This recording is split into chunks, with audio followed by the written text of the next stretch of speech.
हरे कृष्णा दोस्तों। आज कल हम देखते हैं आज लाखों लोग एक बीमारी को भोगता है। वो कौन सा बीमारी? वो है टेंशन नाम का बीमारी, वो है डिप्रेशन नाम का बीमारी, वो है हमारा जो मानसिक चिंता, हमारा जो दुख है, वो बीमारी है। फिजिकल अगर आपको कोई हानि होता है, अगर आपका हेल्थ खराब हो जाता है तो उसके बारे में सब कोई बात करता है, लेकिन आपका टेंशन के बारे में कोई बात नहीं करता है। आपका डिप्रेशन बारे में कोई नहीं बात करता है, जो कि करना चाहिए। जिसके लिए आज लाखों लोग सुसाइड करते हैं, जिसके लिए आज लाखों लोगों का लाइफ हेल हो चुका है। तो उसको, वो दुख से हम लोगों को बाहर आना है। तो कैसे हम बाहर आ सकते हैं, वो आज हम आपको भगवत गीता के माध्यम से बताएंगे। अगर वो आप अपने लाइफ में अप्लाई कर लेते हैं तो 100% आप दुखों से बाहर आ जाओगे। ये जो भगवत गीता है, हमारा जो भगवत गीता है, इसके अंदर सारे समस्याओं का समाधान दिया हुआ है, सारे प्रॉब्लम का इसमें समाधान दिया हुआ है। तो आज हम इन्हीं के जो कुछ श्लोक है उसके माध्यम से आपका टेंशन व डिप्रेशन दूर करने का कोशिश करेंगे। कोई भी दुख भोगना नहीं चाहता है, सब कोई सुख में रहना चाहता है। कोई भी ये नहीं चाहता कि उसके जीवन में दुख आए। तो हमारा जो ये सुख है, हमारा जो ये खुशी है, ये हमेशा किसी और के ऊपर या फिर किसी चीज़ के ऊपर डिपेंड रहता है। जैसे ये कि अगर वो सामने वाला हमसे बात करता है तो हम खुश रहेंगे, नहीं करता है तो नहीं रहेंगे। अगर वो चीज़ मुझे मिल जाए तो मैं खुश रहूँगा, अगर नहीं मिला तो नहीं खुश रहूँगा। इस तरह से हमारा जो खुशी है, हमारा जो सुख है, वो हमेशा किसी और पे या फिर कोई चीज़ पे डिपेंड रहता है, राइट।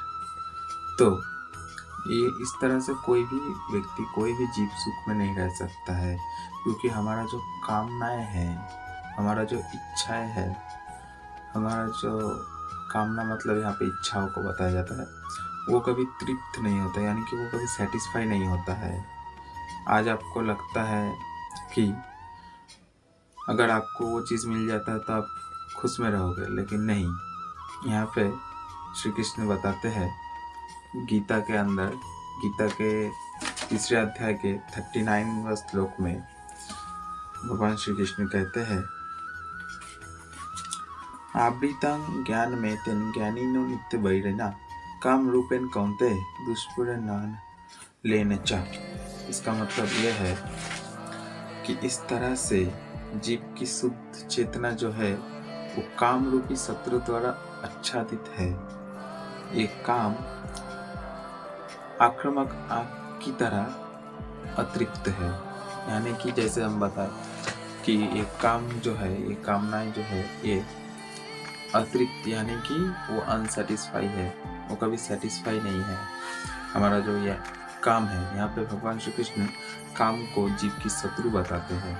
मतलब इतना काम का जो प्रभाव है इतना बेकार है, इसको भगवान श्री कृष्ण कहते हैं कि वो हमारा शत्रु है।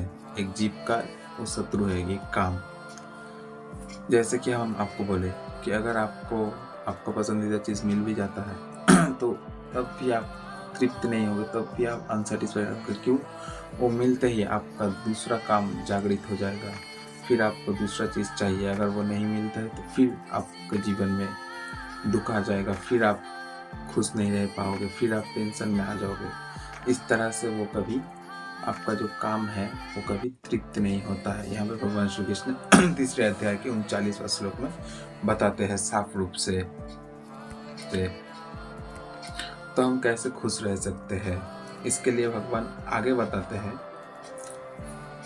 3 अध्याय के 40वें श्लोक में, इंद्रियाणि मनोबुद्धिर धिष्ठनमुच्यते ऐतन्मयस्य ज्ञानमावृत्य देहिनम्। मतलब ये जो काम का जो आश्रय स्थल है, मतलब ये काम कहाँ रहता है काम का जो एड्रेस है ये है इंद्रिय, मन और बुद्धि। इसके माध्यम से काम जीव का ज्ञान को भटका देता है, यहाँ पे ये भगवान श्री कृष्ण गीता के 3 अध्याय के 40वां श्लोक में बताते हैं। तो अब जो हमारा जो इंद्रिय है, मन है, बुद्धि है, यहाँ पे हमारा काम रहता है। तो हमारा जो इंद्रिय है, इंद्रिय कौन सा है? हमारा 5 इंद्रिय ये है आँख, कान, नाक, जीहा और जो हमारा टच इंद्रिय है मतलब जिसके माध्यम से हम हाथ से अगर किसी को टच कर लिए, वो जो इंद्रिय हो गया एक, उसको टच इंद्रिय, स्पर्श इंद्रिय कहा जाता है।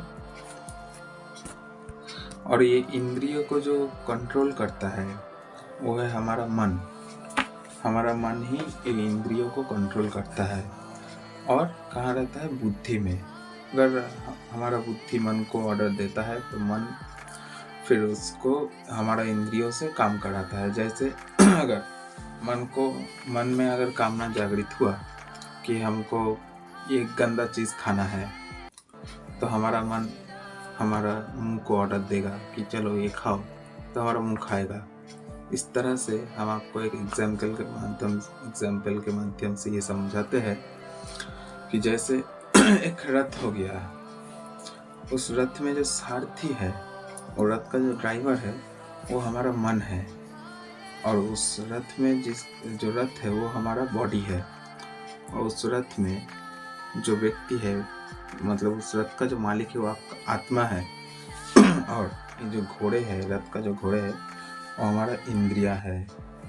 अगर सारथी चाहता है घोड़े को कहीं पर भी ले जा सकता है, लेकिन अगर मालिक सारथी को ऑर्डर देगा कि तुम वो बुरा जगह है, वो खराब जगह, वहाँ पे मत जाओ, तो फिर सारथी नहीं जा सकता, क्योंकि मालिक तो आत्मा है ना। यानी कि मालिक, रथ का जो मालिक है वो जैसे बोलेगा वैसे होगा। लेकिन हमारा आत्मा हमेशा मन के अंडर में रहता है, मन के कंट्रोल में रहता है। मन को आत्मा का कंट्रोल में करना होगा, तभी हम सुख में रह सकते हैं।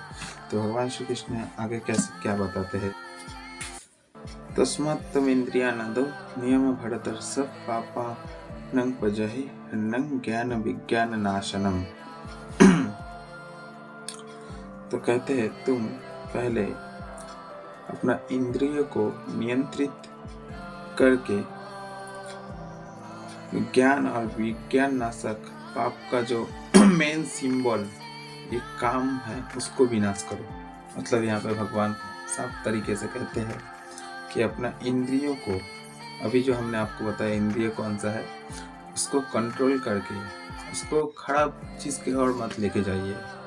आँखों को कोई खराब चीज़ मत दिखाइए, मुंह से कोई खराब बात मत निकालिए, कोई खराब चीज़ टच मत करिए, कोई खराब चीज़ मत खाइए।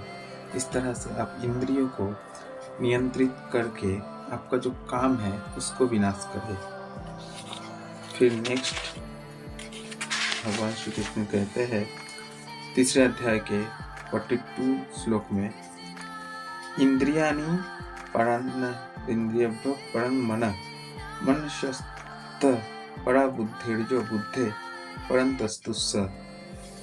ये कहते हैं भगवान श्री कृष्ण कि जड़ पदार्थ से इंद्रिय श्रेष्ठ है, इंद्रिय से मन श्रेष्ठ है, मन से बुद्धि श्रेष्ठ है, और इससे भी श्रेष्ठ है आत्मा। तो अभी हमने आपको जैसे बताया, ये गीता में दिया हुआ है, भगवान श्री कृष्ण बोले हैं ये कि जड़ पदार्थ जो है उससे श्रेष्ठ है हमारा जो इंद्रिय है। अभी हमने आपको जो इंद्रिय बोले, इंद्रिय से श्रेष्ठ है उसको, इंद्रिय को जो कंट्रोल करता है मन इंद्रिय, वो हमारा छठा इंद्रिय जो मन है वो हमारा ये इंद्रिय से श्रेष्ठ है। फिर उससे भी श्रेष्ठ है बुद्धि, और बुद्धि से भी जो श्रेष्ठ है वो है आत्मा। यानी कि हम एक आत्मा है। नेक्स्ट भगवान श्री कृष्ण कहते हैं लास्ट श्लोक में, 3 अध्याय के लास्ट श्लोक में कि एवं बुद्धे परं बुद्ध संतस्तु भगवत नमात्तना जहि शत्रु महाबाहो काम रूपम दुरासदम।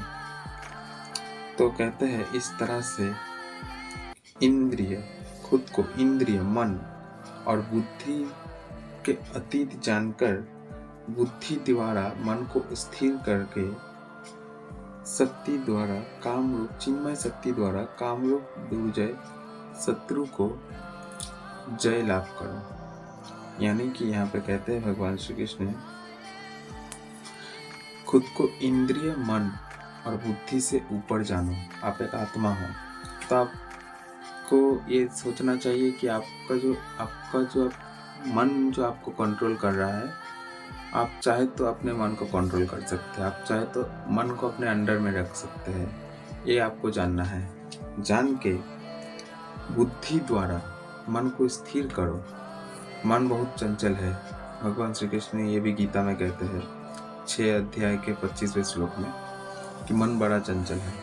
तो जो भी हो, वो मन को हमको स्थिर करना है। मन में कभी ये ख्याल आता है, कभी वो ख्याल आता है, उसको हमें नहीं लाना चाहिए। मतलब जो खराब ख्याल है उसको कभी नहीं लाना चाहिए।